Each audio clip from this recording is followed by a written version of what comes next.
حضرت ایک چیز اور بہت زیادہ معاشرے کے اندر آ چکی ہے کہ جہاں مسلمان کو کچھ پریشانیاں آئیں، کوئی مشکلات آئیں، چاہے وہ مالی اعتبار سے ہو، گھر کے اعتبار سے ہو، خودکشی کا رجحان بہت زیادہ بڑھ گیا ہے۔ ویسے تو الحمدللہ دنیا کے اندر جو خودکشی کا ریشو ہے اس کے مقابلے میں پاکستان میں خودکشی کا ریشو بہت کم ہے۔ بہت کم ہے، ٹھیک ہے، لیکن پچھلے دور کے مقابلے میں اس میں اضافہ ہوا بہت ہے۔ زیادہ اضافہ ہو رہا ہے۔ ٹھیک ہے، اور اس کی وجہ جو ہم اس وقت جتنے بھی کیسز اگر خودکشی کے سامنے آتے ہیں تو ان کو اگر ہم دیکھتے ہیں تو ان میں ایک عنصر زیادہ تر پایا جاتا ہے کہ فائنینشلی حالات جو ہے وہ ملک کے وہ اس پہ اثر انداز ہوتے ہیں کہ مہنگائی سے بھاگا ہوا مہنگائی ہے۔ سے متاثر ہیں لوگ، ڈپریشن کے اندر ہیں حالات کی وجہ سے۔ یہ کرونا کے بعد سے ہم دیکھیں نا تو مستقل ساری دنیا کے اندر کرائسس آئے ہیں، لیکن پاکستان خاص کر جو ہے وہ ہمارے حالات فائنینشلی بہت زیادہ کمزور ہوتے چلے گئے۔ ایسے ہی۔ ٹھیک ہے، اور ابھی تک بھی کوئی خاص اسٹیبلٹی حالات کے اندر نظر نہیں آ رہی۔ اب اس سے اوپر سے لے کے نیچے تک ہر آدمی متاثر ہو رہا ہے، امیر بھی متاثر ہیں، غریب بھی متاثر ہیں۔ اب جو لوگ پیچھے یعنی پچھلے وقتوں کے اندر جو مڈل کلاس طبقہ کہلاتا تھا،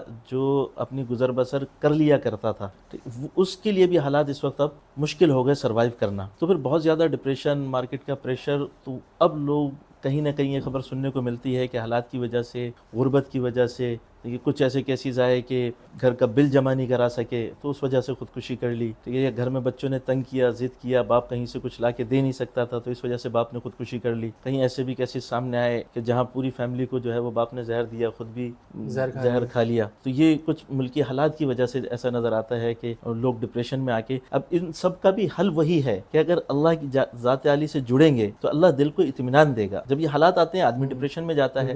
اچھا، ڈپریشن مسلمان کو ہونا ہی نہیں چاہیے۔ جب اللہ کی ذات عالی پہ اس کو بھروسہ ہوگا، اللہ کی ذات سے اس کا تعلق ہوگا، وہ دین پہ چلنے والا ہوگا، تو اس کے دل میں خود بخود سکینہ، اطمینان، رحمت موجود ہوگی۔ وہ کبھی بھی پریشان نہیں ہوگا چاہے جتنے سخت حالات ہوں گے۔ اب اللہ سے چونکہ تعلق میں کمزوری ہے، اس کمزوری کی وجہ سے آدمی اپنے آپ کو تنہا سمجھتا ہے۔ جب تنہا سمجھتا ہے تو وہ کہتا ہے کہ میں ان حالات سے کیسے نکل سکوں گا، میں تو ان حالات سے نکل نہیں سکتا، لہٰذا اس کو حل یہ نظر آتا ہے کہ شاید اس طریقے سے میرے مسائل ختم ہو جائیں۔ حالانکہ وہ یہ نہیں سوچتا کہ اس طریقے سے مسائل ختم نہیں ہوں گے، بلکہ اب تو مسائل اس کے اور بڑھنا شروع ہوں گے۔ حدیث میں آتا ہے کہ اگر کسی انسان نے غلط فعل کر کے اپنے آپ کو قتل کیا، یعنی خودکشی کی، تو قیامت تک، اس کے مرنے سے لے کے قیامت تک اس عمل کو وہ بار بار دہراتا رہے گا، بار بار وہ خودکشی والا عمل کرتا رہے گا جب تک کہ قیامت واقع نہیں ہوتی۔ یعنی وہ جو موت والی تکلیف سے وہ گزرا ہے، اس تکلیف سے اب یہ قیامت تک بار بار گزرتا رہے گا۔ اتنی سخت وعید ہے، اتنی سخت وعید ہے۔ ہماری حرام جو رکھا گیا ہے، حرام جو کہا گیا ہے کہ اپنی جان لینا،